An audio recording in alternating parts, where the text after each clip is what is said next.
Hello friends, ये मैंने मंगाया है फ्लिपकार्ट से और ये लंच बॉक्स है। तो चलिए इसका करते हैं अनबॉक्सिंग और देखते हैं क्या क्या मिला हुआ है।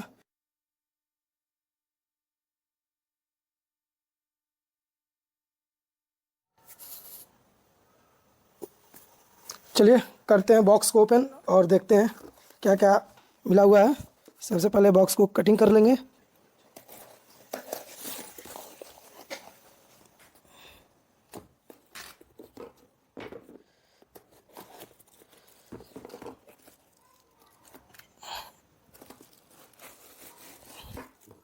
ये आया हुआ है लंच बॉक्स, ठीक है।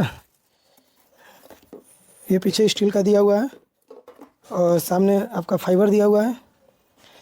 थोड़ा स्पेस वाला कार्टून बनाया है। चलिए इसको करते हैं ओपन। ओपन करने के लिए चारों तरफ से आपको ओपन करना पड़ेगा। अब ये छोटा सा एक दिया हुआ है सब्जी वब्जी रखने के लिए। ये इसका ओपन करने के लिए दिया हुआ है। ये भी प्लास्टिक का बना हुआ है।